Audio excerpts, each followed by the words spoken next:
It's going to be special. Well, all right. Welcome back to Close It Now. Sam Wakefield here. I am so stoked to bring you this guest today. I was actually just introduced to him last night, but by a very, very trusted friend of mine. He was actually on on our podcast not too long ago, Mr. Rich Walker, and he connected us. And I was so excited to hear his message and what he's bringing to industries across, actually around the world. And we're privileged enough today. He had made time in his schedule to sit with us and have a conversation. This is Jerome. He is the founder of a company called Exodus. He helps founders of companies exit to excellence. So I'm super excited about the conversation today. As you know, in our industry, the conversation is all over the map about who do we sell the company, what's the exit look like, what is that down the road. And so I'm excited to hear him speak some truth, drop some bombs, and speak some life into that conversation today. So welcome to the show, Jerome. I'm happy to have you. Sam, so good to be with you, man. Thank you for having me. This was so serendipitous, if I said that word right. For Rich to come and hop on our show and then introduce me to you, and then our schedules aligning so that we could do this in rather short form. I think it's an indication of what is in store for the listeners today. So I'm super happy to be here. No doubt, I agree. So we always like to start out our interview podcasts with give everybody a highlight reel. How in the world did you get to where you are, and give us a little brief history of your journey and a little bit of history of your company, and then also we would love to hear like your mission and purpose for the company, and just kind of how you live, like how you believe, right? Man, so I can do the last part first because it's very direct. Excellent. We're working to end suffering for founders who exit their companies. And I am deeply tied or attached to those folks because I had a bad exit. Hmm. And I know what it's like to completely lose your identity, to step into a void where you don't have any certainty anymore because you'd have lost your identity with the work that you were doing. The people that you talked to vanished when you stopped doing the work that you were doing, and your schedule also vanished when you Hmm. stopped doing what you were doing. And for a lot of people, that can sound amazing. It can sound freeing, but I liken it to being in a ship in the middle of the ocean and not knowing how to drive it. And Wow. so you're just kind of floating along, drifting along, and it's fun for maybe a day or two. And then you get lonely, and then you start to wonder how you're ever going to get back. And there's a bunch of things that creep in, like scarcity, because will Sure. I run out of food and water? And for most founders, like, am I going to run out of money now that I cut my income stream off? And so that's the work we're doing, and that's kind of why we're interested in doing it. How'd I get here is a much longer conversation. I'll try to make it short. So, my last job in corporate, I built the $20 million division of a Fortune 550 company. I was employee number two on January 13th, and by the end of September, I had 175 people on my team. As I mentioned, 20 million in revenue, 30% profit margins. You would think that we conquered the planet, but Sure. I got a phone call on December 24th of that year that said, "Hey, Jerome, we're going to lay half the team off." And of course, I wanted to argue about that because I didn't think that was the right answer. And, Sure. if we just dropped $6 million of profit to the bottom line, we probably have some money and we probably shouldn't be sending people home. Anyway, I lost that battle and got hung up on and was told that he was going to go spend the rest of the year with his family. He talked to me in the new year. Hmm. And so I was spending my time figuring out who was going to stay and who was going to go between Christmas Eve and the new year. We Ooh, came back, made the announcements, and for me, that was a traumatic experience. The absolutely. way that I found my way through that, though, Sam, was giving my agency away. I said they made me do it instead of I was actively participating in this decision. Hmm. And so, we did another $20 million the next year. Um, but this time I was standing up in front of the team right before Thanksgiving. I said, "Hey, I don't know what's going to happen between now and the end of the year, but I don't want you to spend all your money on Black Friday." Sure. And I just felt all my leadership credibility oozing out on the floor. because I knew that it wasn't my choice. And so while I had what I thought was all of the luxuries of being a founder or entrepreneur, building it from nothing, building it big, we took it to the moon. Um, the buck didn't stop with me. And I wanted more control. I wanted more autonomy. So I left corporate America, and started buying apartment buildings. And that had all of its own struggles, but it wasn't fulfilling.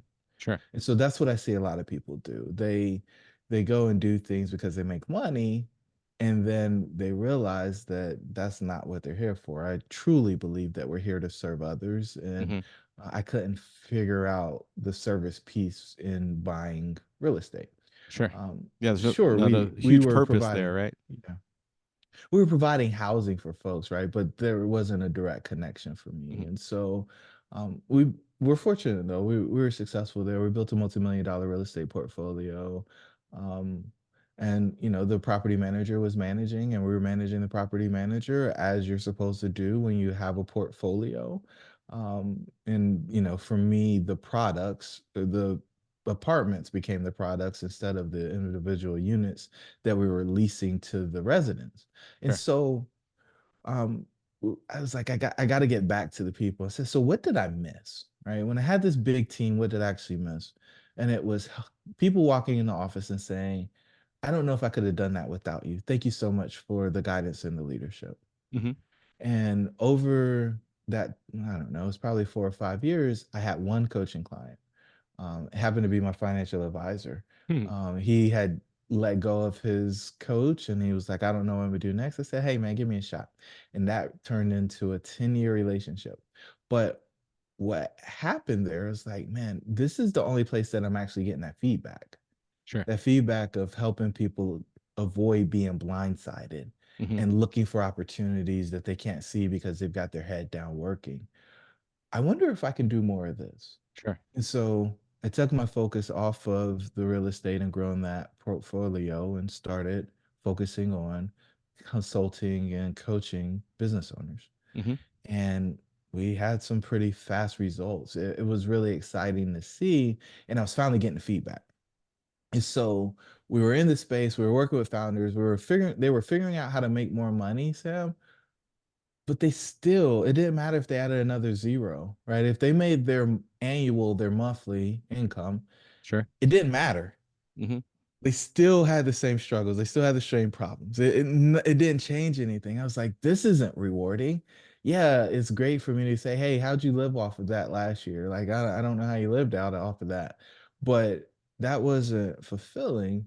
Hmm. And what I found with the clients who had the most gratitude, they never talked about the money. They talked about all the other things, specifically how their shifts positively impacted their home life, and how other people in the community were looking up to them because of their increased leadership, or Hmm. the way that they were showing up in a very strong way, and inspiring people to do things. So Right.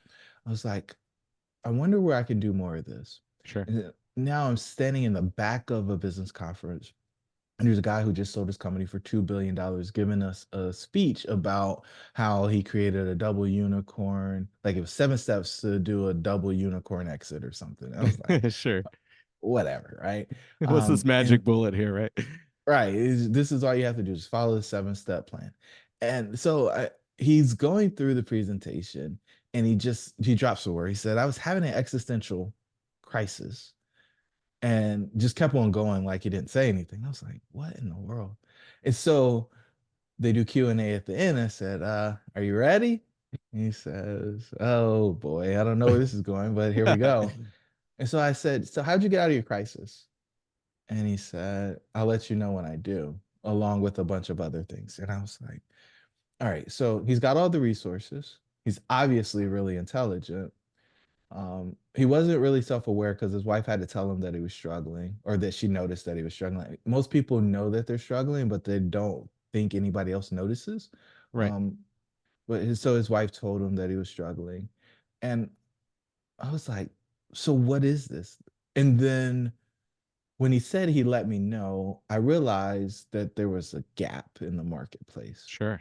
that founders who were exiting were stepping into a pure void if they didn't have something to do on the backside.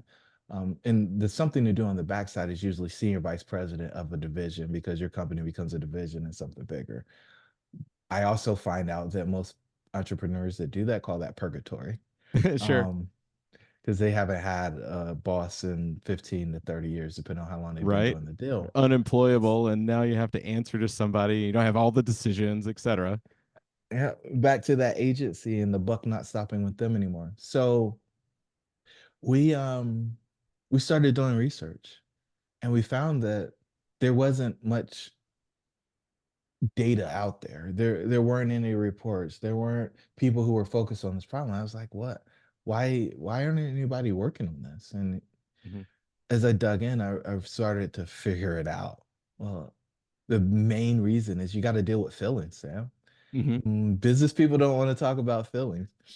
The other thing is people aren't really empathetic to the wealthy. And so True. if you have an exit that looks like a lottery winning, most people think that you've got it all figured out. Hmm. And unfortunately, that is the farthest thing from the truth. You're probably in more pain than the people who are struggling to figure out how to make ends meet because that freedom, floating on that ship in the middle of the ocean can become a cage. Hmm. And then it becomes isolating and things can get really dark if you're not careful. And so that's how we got there. Because as we did more research, we realized that the psychologists aren't really the place that most of these folks are going to go to, Sure. right? They're going to say that they don't understand, they never built a business, blah blah blah blah. Mhm. I don't Um, need a therapist. yeah, Right. That's right. the common thing, especially in our But industry. here's G's in the trades, they're like, no, nobody needs a therapist. What are you talking about? but here's the big thing, right? There's nothing in the DSM that they're going to use, right? That's the manual that they use to diagnose the people. Sure. They don't have a diagnosis other than what we call it, which is the founder's exit paradox.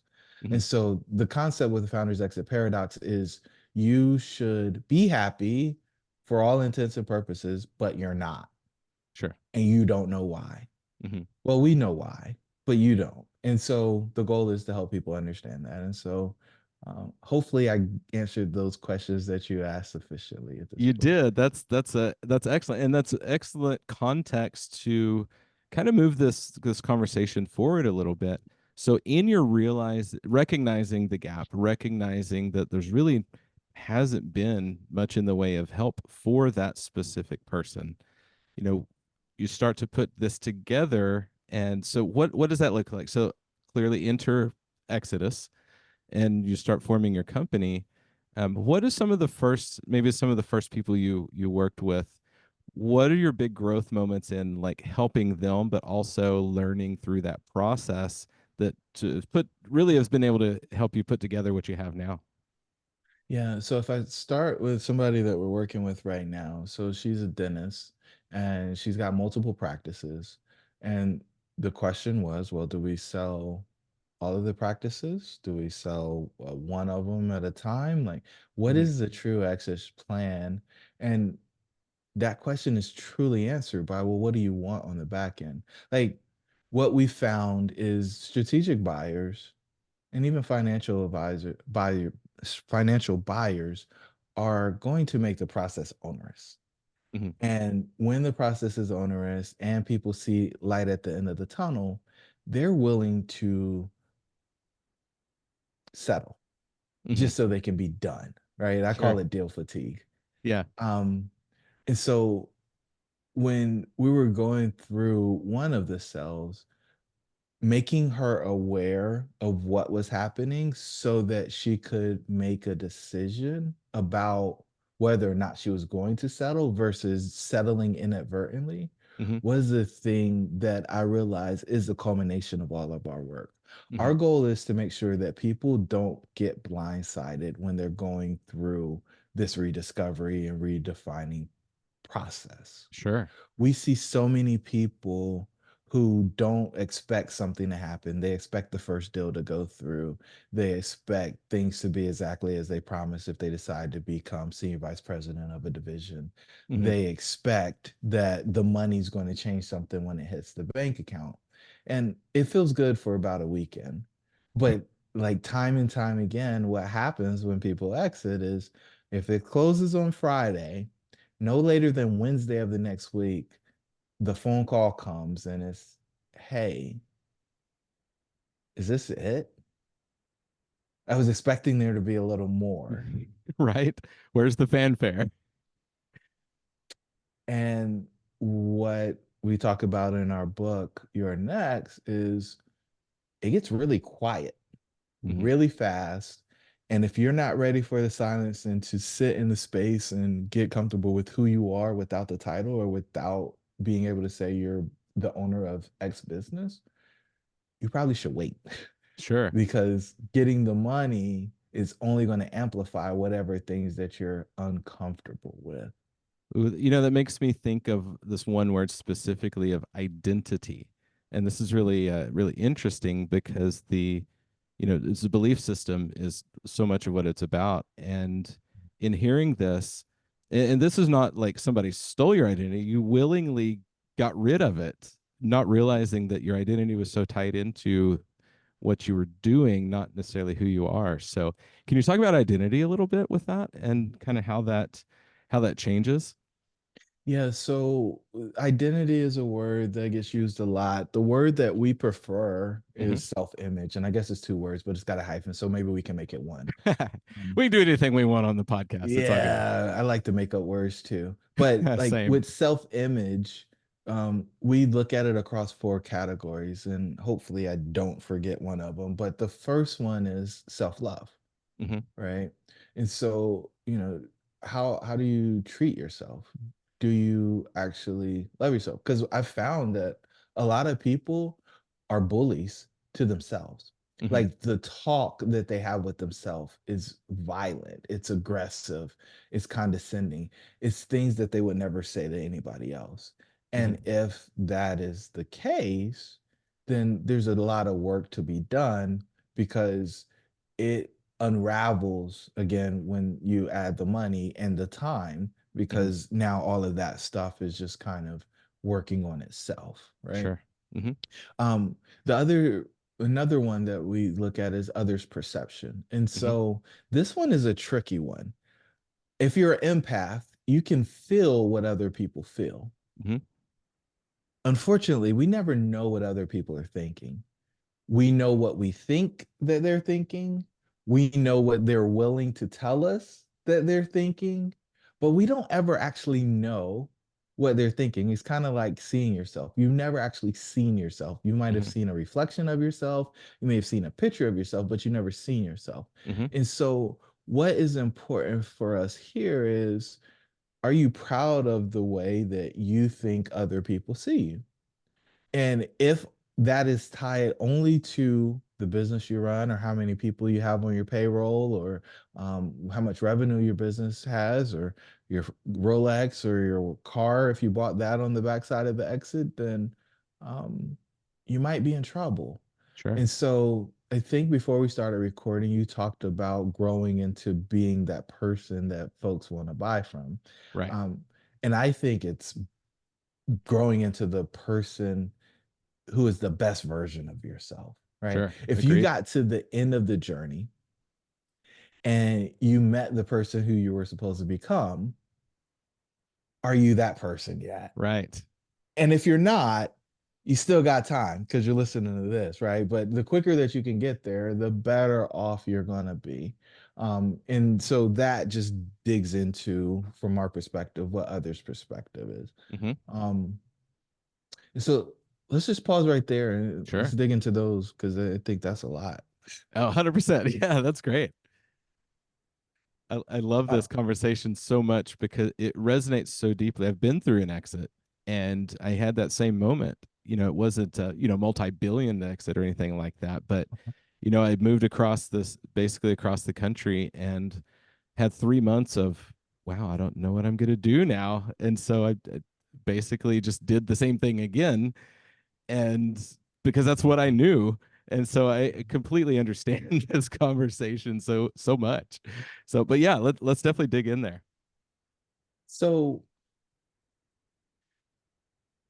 it's really interesting how founders who build big things have consistent experiences over the course of their life. And so we identify five things that um, usually will signal, or they're kind of prerequisites for somebody to be an apex performer. Sure. Um, Most people have never heard apex performer. We adapted apex predator, but I think you get the point, right? Sure. Um, and so the first one is, unfortunately, being a people pleaser. Hmm. And so when we talk about self-image, like a lot of it is, do they like me? And that is really roped into when we were kids. Most of us only got love from our parents if we achieved, Hmm.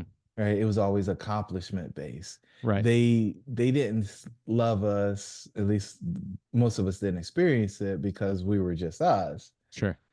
They loved us because we scored a home run at a baseball game, or we did some sport, or we got a great grades on our report card.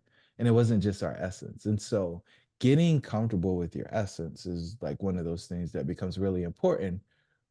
But being comfortable with your essence isn't the thing that's going to make most people strive. And so that being a people pleaser is like super high on what is common for a lot of people who become apex performers. Sure. Another thing that is probably a little dark, but since we went to achievements, let's go to the dark side. Usually there's some, I'll call it mental illness, but what I would really say is there's usually some suicidal ideation Hmm. from the pressure to perform. Right. And so it's like, oh, they're only going to love me, and it kind of compounds. They're only going to love me if I do this next thing. They're only going to love me if I'm a millionaire. They're only going to love me if I got an 8-figure business. They're only going to love me if the paycheck shows up, and so on and so on and so on. Sure. That is, from my perspective, terrifying. Right. But the reality is, when you exit, when all the people around you vanish, that isolation amplifies those thoughts if they were Hmm. ever floating around in there with you. Um, and most people don't actually want to do it. They just might say to themselves something scary like, oh, if I just ran off the road here, or if I hit that tree, then, nobody would know. Hmm. And, in the past, it might have been things were really bad in your business. You were struggling a little bit. So you're like, man, how can I get out of this without being a failure? Sure. Um, and then another one is having the loss of somebody when you are young, somebody Hmm. that you're really close to. Um, I think that shows up for people because then it gives them a sense of urgency. Death is real. Hmm. It was very close to me, and it was at a young enough age where the person um, was really impacted by it. It wasn't just a part of life. It was like, oh my gosh, I was talking to them, and now I'm not talking to them anymore. Sure. Does that, That so are you saying that inspires like a drive to work harder, accomplish more faster because kind of Mhm, my time might be running out sooner? Or is mhm. that the bucket you're talking about? 100%. Okay. Yep. We There's urgency. We got to Sure. get this done because we don't know when it's over. Hmm. A lot of people just assume they're going to make it I guess people are talking about 130, 150 now.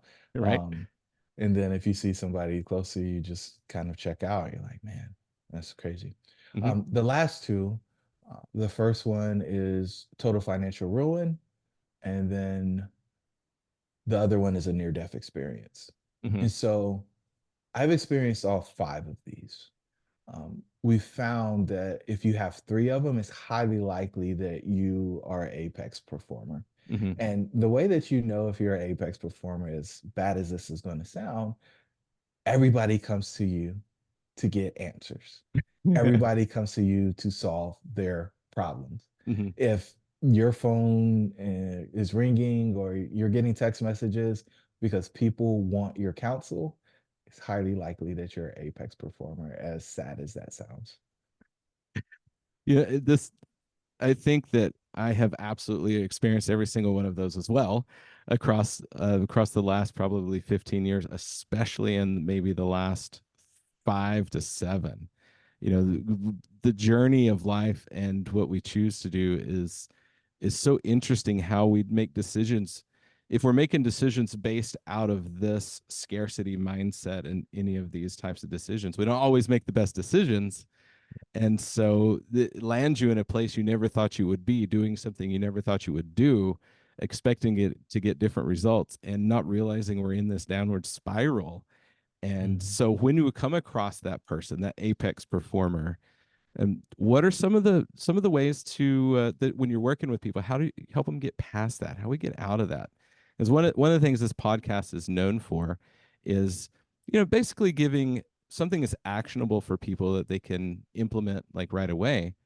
And so just to kind of talk us through what that journey looks like and the steps to start taking to maybe move out of that. Yeah, so what we call it in a book that we released in December is finding your next.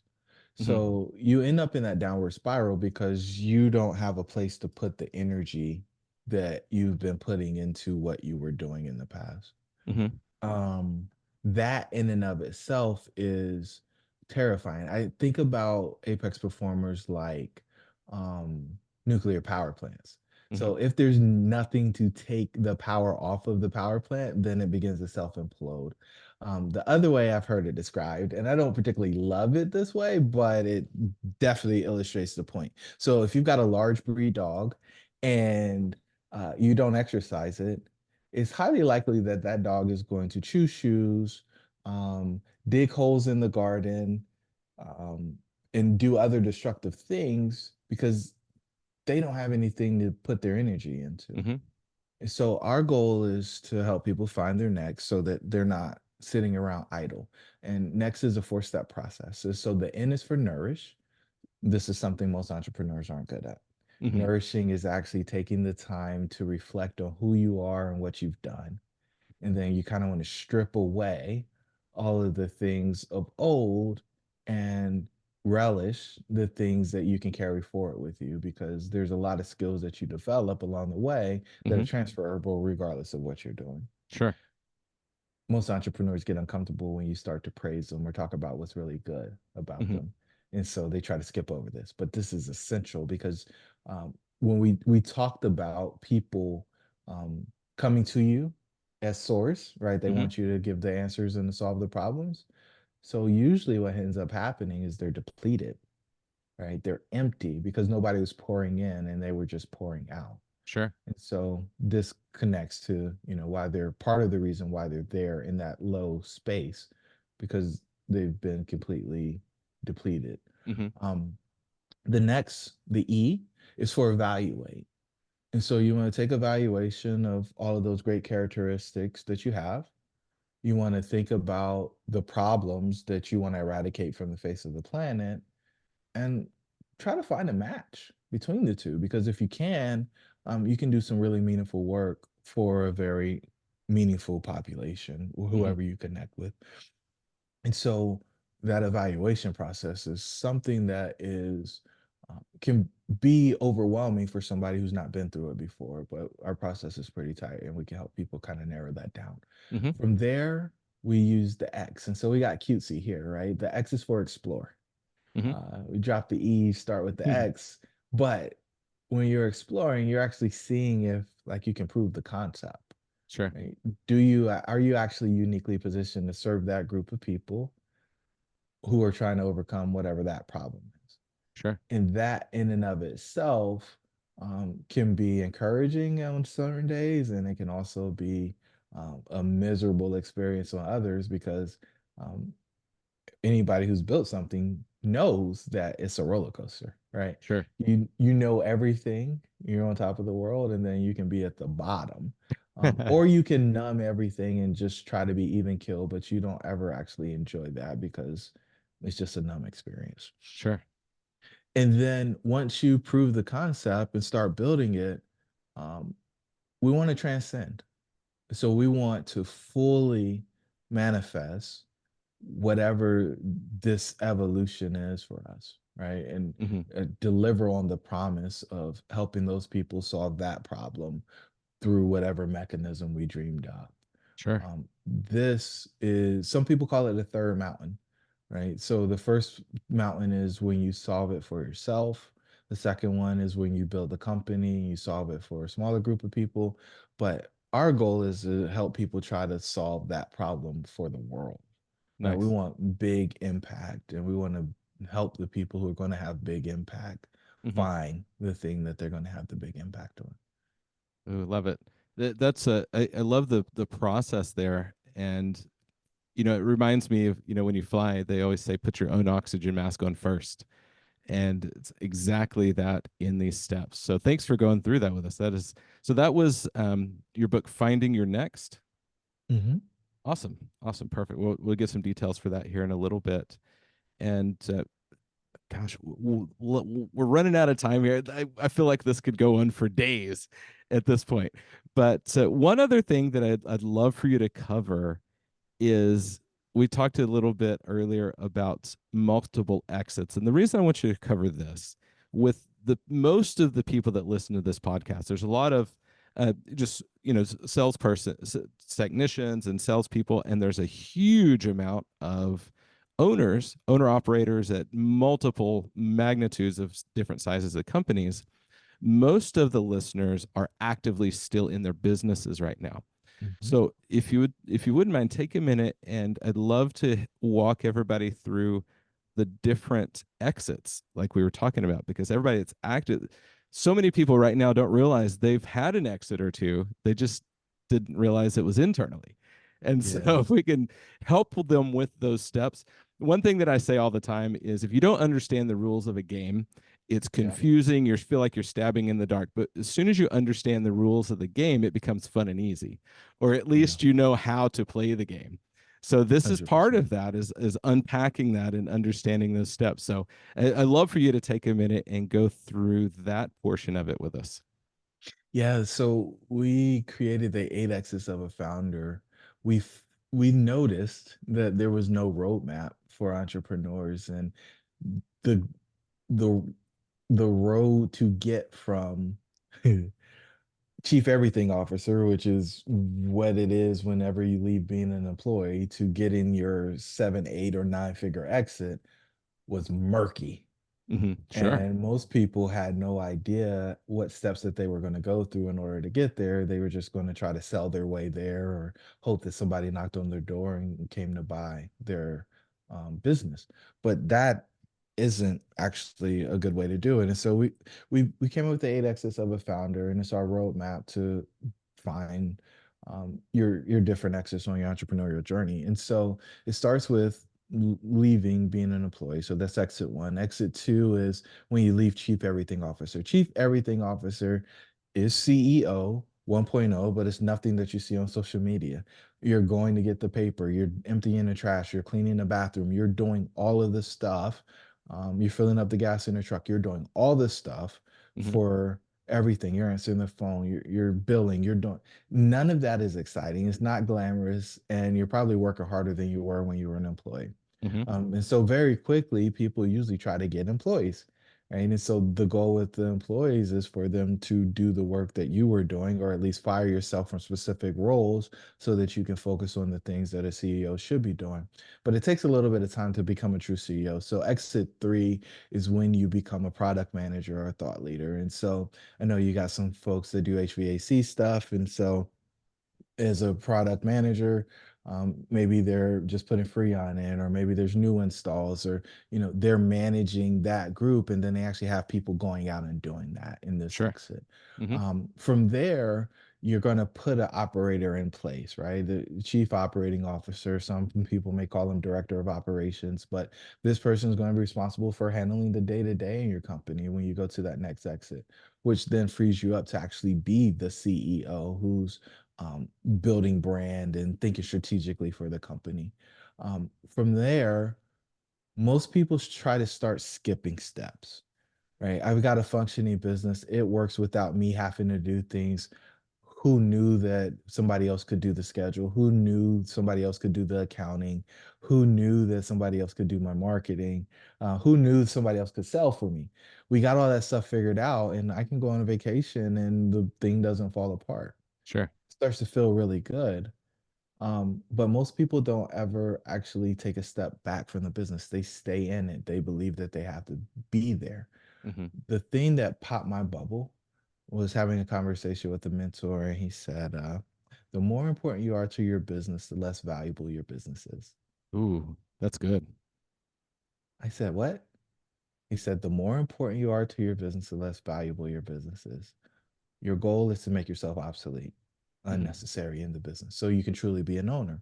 Most people skip that step. They want to go from being the true CEO to selling their company, and they think that they're going to be okay. But when you do that, if you're involved in the day to day operations and then you sell, it's like being in a car accident, because you go from waking up in the morning, if you decide to go work out, doing your morning routine, getting in the office, staying in the office for your 8 to 12 or 15 hours, depending on how long you do that, then coming home, doing whatever you do with the family, only to get up and do it again, to then getting up, doing your morning routine, and having a completely empty calendar and no emails and no text messages related to the business that you just left for those 8 to 15 hours where you used to allocate that. Mm-hmm. That is violent, Yeah. Oh gosh, absolutely. absolute sudden stop. And so, um, winding down, working less and less, and getting to a space or a place where that business is functioning without you forces you to unravel your identity from what you do in the business and kind of justifying or making it appear that you're important. So, what we love for people to do here is become chairman of the board. And so, if the company runs by itself, then having a board in place and you're chairman of the board, so you're still owner, you're still the final decision maker on the big strategic initiatives, but you're out of the day to day. And this gives you some flexibility to look around and see, what are the other things that I would like to do? What are the other problems I want to solve? And then you can start exploring those while you still have the company, so you don't go into a pure void when it's time for you to exit. Um, so, that was exit five. Exit six is what most people think about. That's the liquidity event. Mm-hmm. That's when they get their payday. That's when they hit the lottery. And they think it's going to change stuff. But money's like air. You only care about money when you don't have enough, Right. right? But how much you have in your bank account doesn't matter. It might give you a sense of security temporarily, but it goes away pretty quickly, because I can remember when I had $100 in a bank and I thought it was a lot. And then I can remember when I had $1,000 in a bank and thought it was a lot. I was actually interviewing a guy a couple of days ago, and he was like, Jerome, I remember when I thought $10 million in the bank was a lot. And like he sold a portion of his company, and he had $1 billion valuation, and he sold like 25 or 30% of the company. Sure. So I'm watching, and it doesn't matter how big the number gets, you always get okay with it. It's not as impressive as it used to be. Mm-hmm.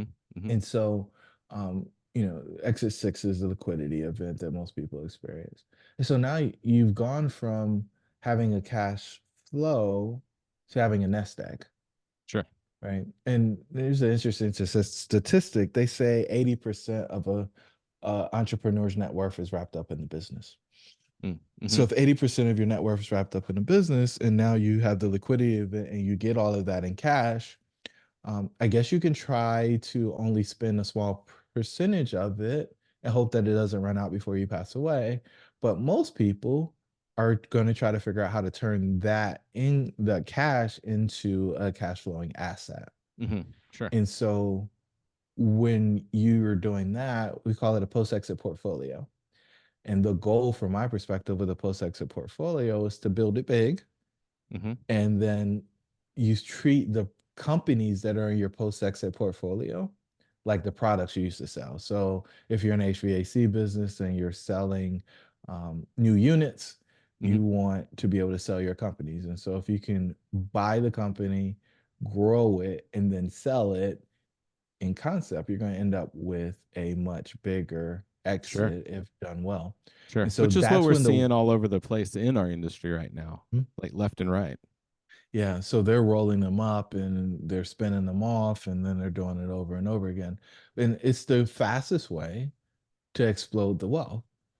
But if you do it in something that you don't have any idea about or something you're not passionate about and you don't put out in the actual work, um, the money that you made on your exit vanishes pretty quickly Sure. because bad deal after it only takes a couple of bad deals in order for everything to fall apart. Hmm. So that's exit seven, the post exit portfolio. And then exit eight is the thing that we're most excited about. And so you build a big post exit portfolio, you've got all these proceeds. And so we want to have our proceeds invested for a lasting legacy. We call it PIL.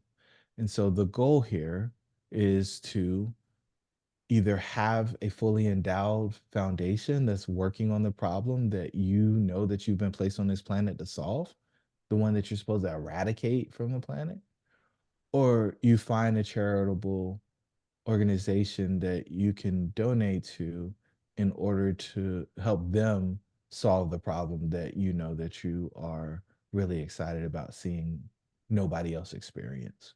Right. Um, this is where you truly get the impact. This is where you truly know that things are going to go for much longer than you'll ever live.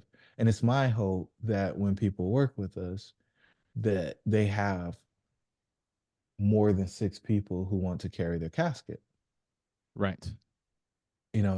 Most people talk about the five people that have the impact on your life, but what about the six people who are going to carry you to your final resting place? Hmm. What about those? And how can you live a life where people fight over the opportunity to do that service for you? Because if you make a huge impact, think about the folks who are going to do whatever they can in order to honor you Hmm. for the impact that you've had on their life. Right. And to carry it forward in your honor. Right. Yes. Oh my gosh. When you, you, I'm getting emotional here.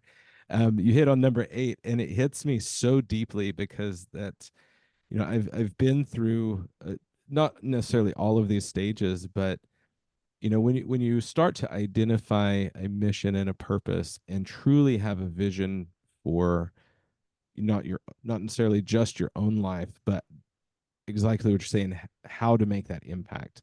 Something I've said a lot of times in the podcast is the best way to help the poor is to not be one, because we can make 100%. such a bigger impact that way. We're not just trading an hour here for, the one or two people we can help. And so, man, this makes me think of Steve Jobs' quote about denting the universe. Right, this is how we can dent the universe.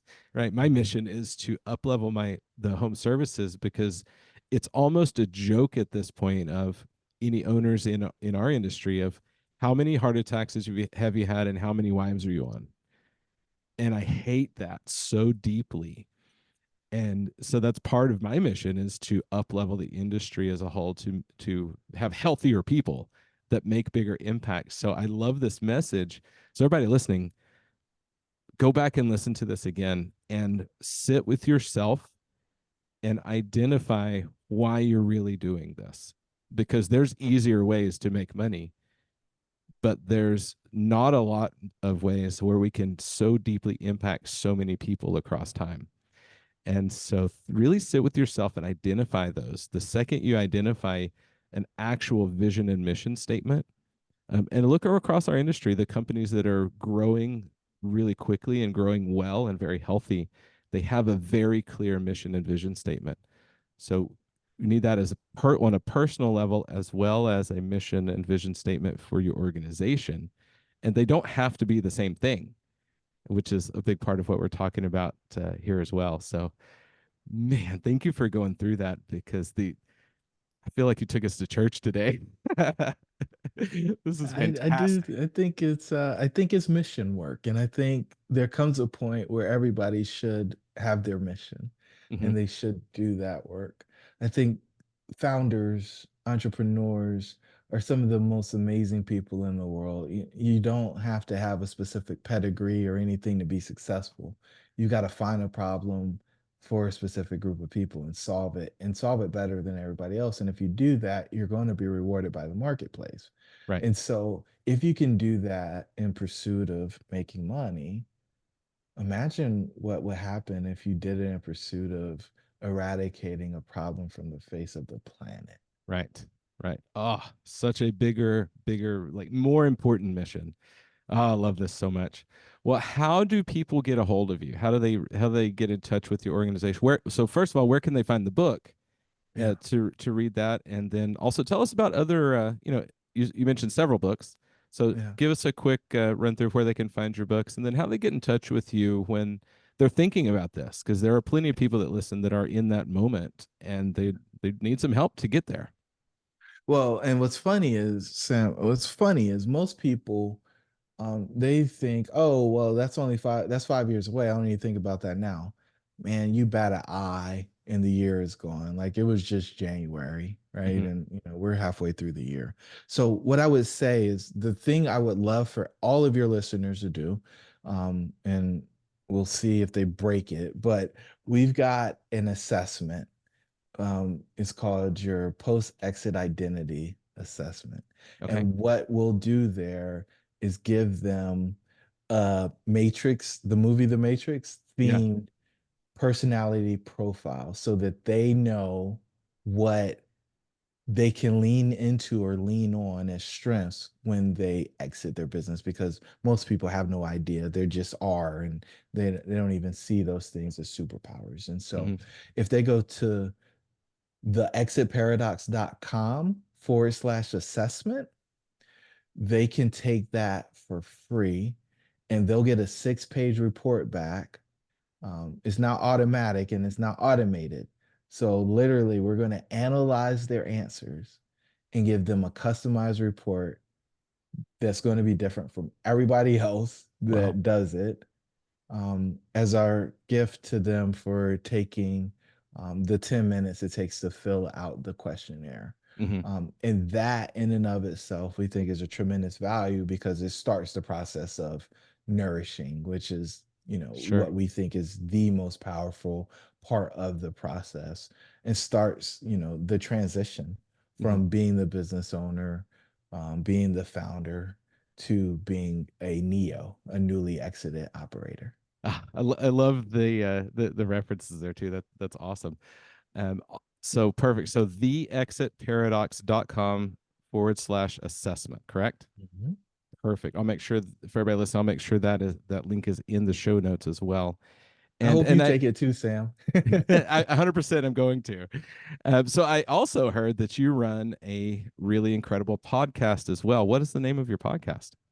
The podcast is called Dreamcatchers, and we interview folks like Sam. Sam's going to be a guest on it, who have exited. We want to tell the story. We want to talk about not how much money they made because we don't really care about that, but Sure. what was the process like and what was their journey through the founder's exit paradox on the backside because we don't want anybody to be blindsided by the fact that you're not going to just be completely ecstatic on the backside of selling your business. Right. Right. I love this. So last question. So I'm guessing the exitparadox.com is the website where they can go to learn more about Exodus and the bigger bulk of the company. So Oh, the bigger website is going to be exittoexcellence.com. okay.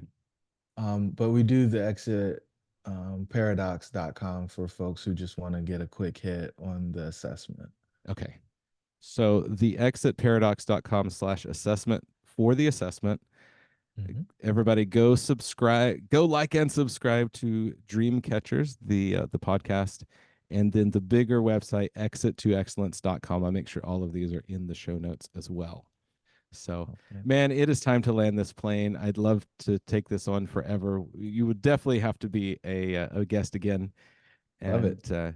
so, before we go, any last words, anything you want to impart to everyone listening today?